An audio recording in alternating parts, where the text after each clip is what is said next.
Story 1. The Thing in the Hallway. I used to think sleep paralysis was just one of those internet things, something people exaggerated online for attention, like ghost stories or made-up rituals.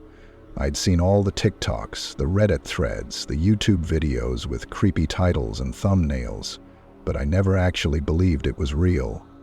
Until it happened to me. The first time was almost quiet, subtle. I woke up in the middle of the night and couldn't move, that's all. I was lying flat on my back, which I never do. I always sleep on my side. But somehow I was stuck, like my body had been pinned in place by something invisible. My eyes could move, but nothing else. I didn't panic at first. I thought maybe I was dreaming, or that my arm had just fallen asleep and it was spreading somehow. But then I tried to scream. That's when the fear set in, not panic yet, but real thick fear. Like a slow drip of ice through my chest. My breathing was shallow, quick, and completely out of sync with my pounding heartbeat. And then I heard it. Not a voice, not footsteps. Breathing. It wasn't mine. It was deeper, heavier, and it was coming from the hallway outside my room. Now my bedroom door was open. I always leave it open a crack. A habit from childhood, I guess. I like the airflow. But now, I couldn't stop staring at that gap between the door and the frame. The darkness out there wasn't just dark, it was thick. Too dark. The kind of blackness that feels intentional. The breathing got louder, slower, like something was just standing there, watching me. Then the door creaked. It didn't open more, didn't close, just shifted. The way a door does when someone's leaning on it from the outside. That slow, aching, wood-on-wood sound that raises every hair on your body. I wanted to move, to sit up, to turn on my bedside lamp, to close my eyes and pretend it wasn't happening. But I couldn't even twitch my fingers. The breathing got closer. I couldn't see anything move, but I felt it. Like the air around me shifted. Grew heavier, like whatever was out there had just stepped into my room. Silently, deliberately. And then I saw it. Not clearly, just a shape. Tall, unnaturally thin, with long arms that hung lower than they should. It stood at the foot of my bed, its face lost in shadow, its outline almost shimmering in the dim moonlight filtering through my curtain. It didn't move. It didn't speak. It just stood there, watching. Every second felt like an hour. I could hear nothing now except for its breathing, and my own heart trying to escape my chest. And then, very slowly, it leaned forward. It didn't bend at the waist like a person would. It just tilted, as if its spine was made of rubber. Its head came closer, and I could finally see something in the darkness. Eyes. Not glowing, not red, just open, wide, completely still. That was when I finally screamed. Or I thought I did. My body jerked awake like I'd just been thrown into it. I sat up, drenched in sweat, my sheets tangled around me like ropes. The room was silent again, empty, normal, but the door was wide open now. I stared at it like it might move again on its own, like whatever had just been in my room might still be standing just out of sight, waiting for me to move. Eventually, I forced myself to get up. I walked over to the door, turned on every light in the apartment, and searched every room. Kitchen, hallway, closets, even under the bed. Nothing. Just me. Alone. But it didn't feel like it. The air felt tainted. Like something invisible had passed through the space and left a stain behind, the same way a room still feels warm after someone's left it. I didn't sleep the rest of that night. The next morning I told myself it was sleep paralysis, that it had all been a dream, a hallucination, the brain stuck between states. That's what science said, right? But there was one problem. I don't remember opening the door, and it had definitely moved. I tried to go back to normal. I avoided sleeping on my back. I kept the lights on. I left the TV playing in the background. That helped for a couple nights, gave me the illusion of safety, until it happened again. This time I was lying on my side, facing the wall, when I woke up. Couldn't move, couldn't speak, just frozen. I immediately knew what it was, but this time it was worse. Because now I could hear it moving, not breathing, walking. Slow, dragging footsteps across the wooden floor behind me. I couldn't turn to look, but I knew it was there. I could feel the shift in air pressure, the presence behind me like a weight on my back. Each step brought it closer, and then it stopped. I felt something cold near my neck, like breath, but colder. And then it leaned in. I didn't hear it speak, not like a voice, but I heard it inside me. A thought, a feeling, a message without sound. "Don't pretend you forgot me," my mind screamed. My body didn't move. Then the mattress shifted behind me, as if something heavy had climbed into bed. The weight pressed against my back. Long, thin limbs curled around me. Not comforting, but possessive, like it was claiming me. And then I woke up. Not with a jolt this time, not suddenly, just woke. The room was bright again, the sun was rising, and I was alone, but my sheets were still pulled tight around me, like I hadn't moved at all. And on my neck, right where I'd felt that cold breath, was a single faint bruise, like the trace of fingers or claws. I started sleeping with the door closed and locked after that. Stopped watching horror content. Even looked up sleep paralysis prevention techniques. Breathing exercises, sleep posture, magnesium, grounding, therapy. None of it helped. Because this wasn't just some neural glitch, it was a memory. This thing, it knew me. Or used to, and now it was back. And worst of all, I was starting to remember it too, from childhood, from before I even knew what sleep paralysis was, something I'd always dismissed as dreams. But what if they weren't? What if it had never left? What if it had just been waiting for me to forget? It wasn't just the nights anymore. It started bleeding into the days. I'd feel it behind me, even when the sun was shining and the house was full of noise. A crawling awareness, like invisible eyes pressed against the back of my neck. I'd catch myself glancing over my shoulder in the middle of work calls. I'd flinch when I saw my own reflection out of place, just slightly off, in dark windows. And the dreams got worse. Not of the thing itself, no. I dreamed of places I didn't recognize. Endless hallways, rooms with no doors. Beds floating in empty fields beneath black skies. Every time I blinked in those dreams, I'd hear the sound of breathing. Not mine, not anyone's I knew, just slow, wet, and close.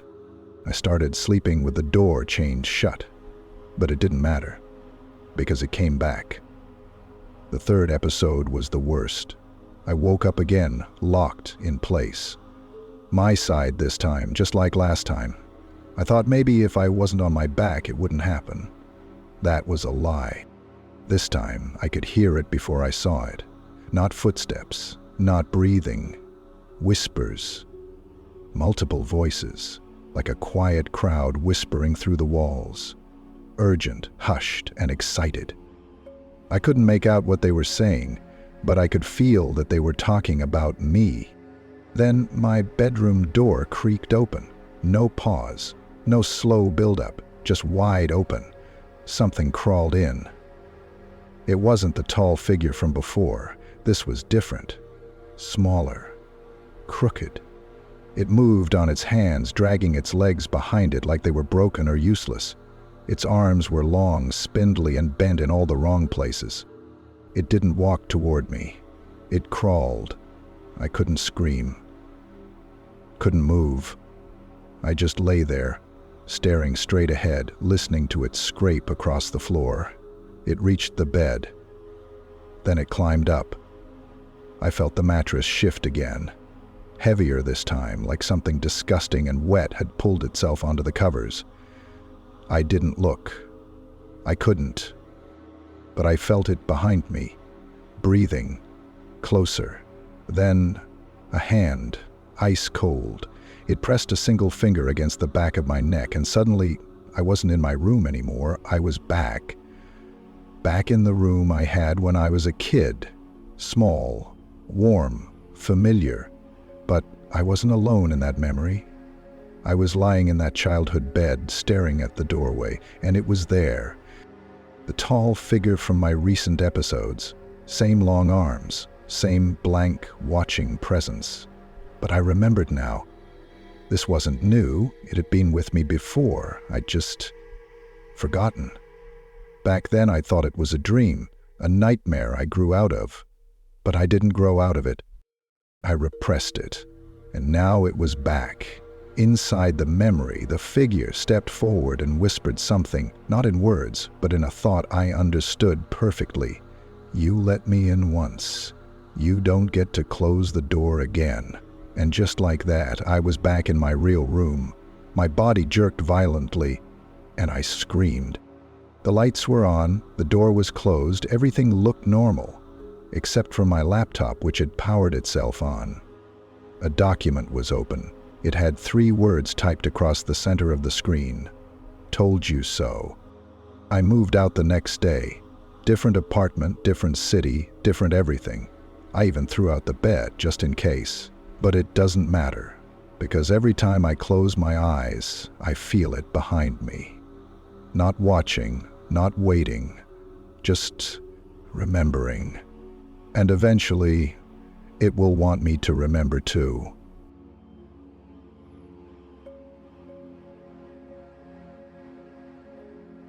Story 2. The stranger in my skin. I never believed in astral projection. To be honest, I still don't. Not really. Not in the new agey sense of spirits flying around like ghosts in space. But I know something happened to me. And it wasn't just sleep paralysis. It was more. It started about 6 months ago. I was going through a weird patch. Not depressed exactly, just dull. Like the days were happening to me instead of the other way around. I'd scroll through TikTok, watch TV, sleep late, repeat. I wasn't dreaming, not ever, just blackness, then morning. It started to bother me. One night, I was watching a video about lucid dreaming, and it mentioned sleep paralysis, that some people used it as a gateway to leave their body. Most of the comments were jokes or people calling it fake, but one stood out. It said, "Don't look at your body when you're out. You might see something else looking back." I wish I'd listened. That same night, I fell asleep on my back. That's important. I never sleep like that, ever. But I'd read that sleep paralysis happens more when you're lying still, flat, spine down. I figured, why not try?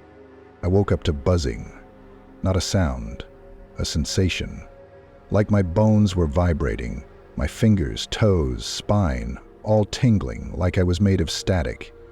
I couldn't move, but I wasn't scared. I'd read this was the first step. Then came the floating. Not dramatic, not cinematic. It felt more like being unzipped, like my thoughts peeled away from my skin and hovered above the bed. I looked down, or thought I did, and saw myself lying there, eyes closed, mouth slightly open. It was like looking at a mannequin with my face. I should have panicked, but I didn't. It was oddly peaceful, weightless, like every part of me that felt heavy or broken had been left behind. And then I felt it. Movement. Not me, the body. My chest rose and fell, sure, but then my fingers twitched. My eyelids fluttered. I watched, frozen above, as my mouth twitched into the smallest, strangest smile. Then the eyes opened, wide, too wide, and they were looking straight at me. I was hovering above my own body, and my body, my face, was staring right back. And then it sat up, not quickly, not robotically, just wrong. Like something inside was testing out how to use it, the way a driver adjusts to a new car. I wanted to scream, I wanted to slam back into myself, but I was stuck, floating, trapped in some invisible membrane between here and not here. And then I saw my own hand reach for my phone on the nightstand. It typed something, then tossed the phone aside and turned to face the wall. Just sat there. I don't know how long I floated, but at some point I blinked, or maybe fell, and slammed back into myself. It was like being hit with a defibrillator. I gasped awake, drenched in sweat, heart pounding like I'd just run a marathon. My room was dark, still, normal. I reached for my phone, hands shaking, and checked the time, 3:17 a.m. Then I saw the note app was open. A new file had been typed, one I'd never seen before. It just said, "Thanks for the keys." I stared at the message for a long time. Thanks for the keys. It didn't make sense. It had to be some kind of sleep typing accident, right? A weird coincidence. Maybe I dreamed it. Maybe I imagined the whole thing, but that didn't explain the feeling in my chest. Like my lungs didn't quite fit right. Like my body wasn't mine anymore. The rest of the night, I didn't sleep.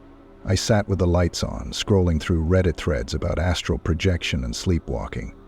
A few posts mentioned similar things, returning to your body and feeling like something else was there first. Some people joked about body hijackers or parasite entities. Others just said not to do it again.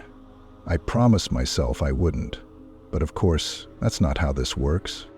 The next few days were off. Not terrifying, just off. My reflection felt wrong. I'd look in the mirror and feel like I was lagging behind it by a second, like it was copying me instead of the other way around. And I started forgetting things. Simple stuff. I'd open the fridge and find things I didn't remember buying. I'd wake up and my phone would be in a different place. Once, I found a photo in my gallery I hadn't taken. Just a dark hallway lit by what looked like a flickering bathroom light. I didn't recognize it. I lived alone. One morning, I checked my browsing history. It was filled with searches I hadn't made. How to change identity. What does human skin feel like to touch? When do people dream the most? I didn't know what scared me more, the questions or the fact that some of them were answered. I reset everything. Cleared my history, changed passwords, wiped my phone, started sleeping on my stomach. I even went a week without touching caffeine or screens before bed. It worked, for a while, but last week, I slipped. Had a late coffee, passed out on my back with the TV on, and it happened again. Same buzzing, same floating, same separation. Only this time, I didn't even get to look down. The moment I realized I was outside my body again, I was shoved, hard, thrown backward into blackness. It didn't feel like falling, it felt like being kicked out. And then I was nowhere. No visuals, no sounds, just weightlessness and pressure and cold. I don't know how long I was gone. Time didn't exist there, but eventually I snapped back violently, like being slammed through a wall of glass. I gasped awake, heart pounding, lungs aching. Only I wasn't in my bed, I was on the floor, naked. The sheets were stripped. My phone was gone, the front door was unlocked. I looked in the mirror, and for a split second, my own face didn't look familiar. Just a bit off, like the version of me I'd see in dreams. Same features, but a different expression behind the eyes. A few hours later, my neighbor texted me, "Hey, you okay? You said some weird stuff this morning, just checking." I never left the apartment. Not me, anyway. That night, I found another note on my phone, this time in the voice memo app.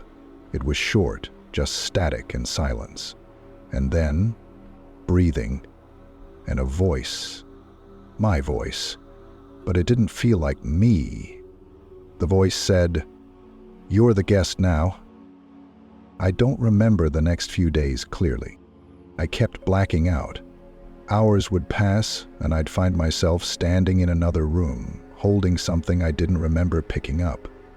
One time it was my keys. Another time it was a glass of water that had spilled all over the floor.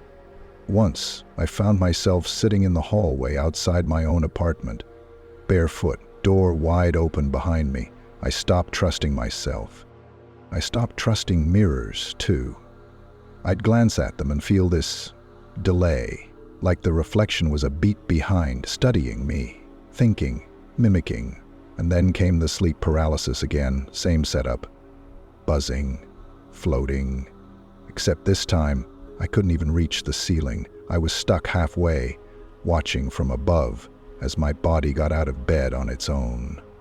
Calm, focused, like it had done this before. I tried to fight it, tried to force myself back in. But something else was already in the driver's seat, and he wasn't giving it up. That version of me walked to the closet, put on clothes I hadn't worn in months, pulled out a backpack, loaded it with things: cash, hard drive, old ID cards, a burner phone I didn't know I owned. Then he turned and looked directly at me, not through me, at me, like he could still see me floating there, powerless, watching. And he smiled, that same smile from before, not mine, too wide, too calm. Then he walked to the door, opened it, and left, just like that. I slammed back into my body, gasping. The apartment was quiet, the room was dark, but something was gone. Me, part of me anyway. It's hard to explain, but I could feel the absence, like someone had taken a chunk out of my soul and wandered off with it. The weirdest part? I still felt him, too. Like he wasn't far. Like we were still connected. Two radios sharing the same frequency. And then the dreams changed. I started seeing places I'd never been, talking to people I didn't know, having entire conversations in languages I shouldn't understand, waking up with phrases in my head that weren't mine. One morning I found a handwritten note on the kitchen counter. I hadn't written it. It said, "Don't worry. I'm not ruining your life. I'm just living it better." Since then, it's only gotten worse. I see flashes of him, of me, on the street sometimes, in crowds, across intersections, a glimpse of my own face disappearing into an alley. One time I even tried to follow. He vanished before I got close. But when I came back to my apartment, I found the door unlocked again, and my laptop open, logged into a document titled "Memories I Left Behind." It was full of journal entries, things I remembered doing, but slightly different. The conversations weren't quite right. The memories were out of order.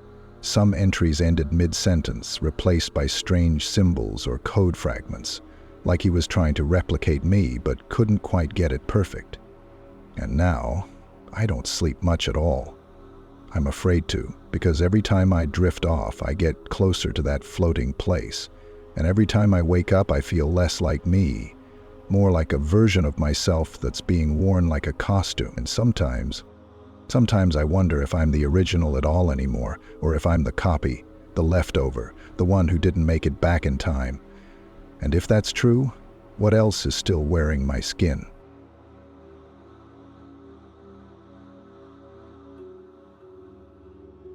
Story 3. What the Camera Saw. I started filming myself at night as a joke. It wasn't meant to be creepy. I just kept waking up exhausted, sometimes with weird aches and bruises I couldn't explain. A friend of mine joked I might be sleepwalking, and I figured it'd be funny to catch myself doing something stupid like dancing in my sleep or talking nonsense. So I set up an old phone on a tripod across the room, hit record, and forgot about it. The next morning, I woke up feeling like I'd been hit by a truck. My neck ached, my jaw was sore, and my shoulders felt like I'd been lifting weights all night. I opened the video, expecting to see myself tossing and turning. Instead, I saw this. Me, lying still for hours, perfectly still, like unnaturally still. I didn't shift, snore, scratch, even breathe visibly. I just lay flat on my back, like a mannequin, for 6.5 hours. Then, at exactly 3:41 a.m., something happened. My head turned, but not naturally. It was fast, a sharp jerk, like a twitch, or like someone had grabbed my chin and yanked it to the side. Then it turned back just as fast. That was it. The rest of the footage was just me lying there again, motionless. I tried to laugh it off, told myself maybe the video glitched, maybe the tripod got bumped, or maybe I had moved and just didn't remember it. Still, something about the movement bothered me. So I recorded again the next night, and the night after that, and every night I was still, until the fourth night.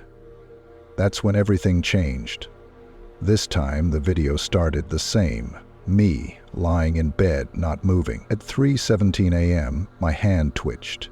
At 3:18 I sat up, but I don't remember sitting up. I watched the footage over and over, heart pounding in my chest, trying to convince myself it was normal, but it wasn't. I didn't just sit up, I snapped upright, fast, like something pulled me, and my head tilted, slowly, toward the camera. I stared at it, not sleepily, not confused, direct, focused, too focused. And then I smiled. The smile is what broke me. It wasn't my smile, not really. It was wider than I thought I could make. My eyes didn't blink, they just stared, locked into the lens like I knew someone would watch later. Then I got up, walked out of frame. I fast-forwarded. A full 23 minutes passed with no movement in the room. Then I walked back into frame, calmly, lay down in the exact same position I'd been in, and stayed like that until morning. I woke up sore and anxious, but I hadn't remembered a thing. I checked my phone. Nothing odd in my messages or browser history. No missed calls, no alarms. But something had changed, and I knew it. The next day, I didn't go to work. I couldn't. I sat in front of my laptop, watching the footage over and over again, pausing and rewinding every frame where I moved. The way I sat up, the way I looked at the camera, the way I smiled. It wasn't just unnatural, it was wrong. There was intention in it, like something inside me knew exactly what it was doing, and exactly how to freak me out later. I looked at the timestamp again, 3:17 a.m., same time I'd woken up sore and anxious. I scrubbed forward to when I returned to bed. My movements were robotic, controlled. I pulled the blanket up to the exact same point it had been before, laid my arms flat, adjusted my head slightly, and then nothing. Stillness, as if whatever had worn me was done for the night. That word worn stuck in my head. It felt like something had slipped into my skin like a jacket, and when it was done with me, it left me behind. That night I tried not to sleep, but at some point I must have passed out, because the next morning there was another video. I was afraid to watch it, but I did. This time, I sat up at 3:14 a.m. No twitch, no delay, just up. Then I climbed out of bed and left the room. Again and again, I was gone for nearly 20 minutes. When I came back, I wasn't alone. In the corner of the frame, just for a second, another shape moved. Not clearly, just the edge of a shoulder or maybe an arm, but it wasn't mine. And there's no one else in this apartment. I paused the video, rewound frame by frame. There it was. Something standing in the hallway just outside the door, tall, thin, watching me, then gone. I didn't sleep the next night. I stayed up, lights on, phone in hand. I didn't record anything. I didn't want to know. But just before dawn, I nodded off. Only for a second. That's what I thought anyway, until I woke up, checked my phone, and found a message in my drafts. I hadn't opened the messaging app. The draft had no recipient. Just one line. Almost done learning how to be you. I stopped recording after that night. I couldn't take it anymore. I didn't want to know what I was doing in my sleep. I didn't want to see the figure in the hallway again. I didn't want to find another note, another message, another draft. But stopping the camera didn't stop the thing. In fact, I think it got bolder. The next morning I woke up wearing shoes. I had gone to bed barefoot, I was sure of it. I remember peeling off my socks, pulling the blanket over my legs and lying down. But in the morning I had on my old beat-up sneakers. They were muddy, and my keys were missing. I found them in my mailbox later that day, with no explanation. Then came the knocks. Every night, around 3 a.m., soft knocking from inside the walls. Not the front door, not the windows, inside the walls. Sometimes one knock, sometimes 5 spaced out, but always in 3s. I didn't record them. I didn't move. I just lay in bed, listening, pretending I didn't hear. One night, I snapped. I got up and screamed into the hallway, "What do you want from me?" And I swear, I heard my own voice reply, "You." I decided to move. I didn't care if it followed me. I just couldn't stay in that apartment. I'd booked a short-term rental while I sorted things out. No cameras, no recording, just blackout curtains and white noise. I told myself it was over, but it wasn't. Because on my second night there, I received a text. No number, just unknown. It said, "This isn't your body anymore." I dropped the phone, it hit the floor and the screen cracked. When I picked it up again, the message was gone. No history, no trace. And then I noticed something else. My camera roll had new photos in it, taken during the night, of me, sleeping, from the corner of the room, from above the bed, from inches away. And in one of them, my eyes were open. I haven't slept since. I can't. Every time I close my eyes, I see that version of me, the one who sat up and smiled at the camera, the one who walked out and came back with a shadow following, the one who typed messages in my voice, wore my skin, and learned how to pass as me. And I don't know if I'm still in control anymore. Sometimes I forget what I did the day before. Sometimes I find things in my pockets I don't recognize. And last night, I looked in the mirror and it blinked before I did.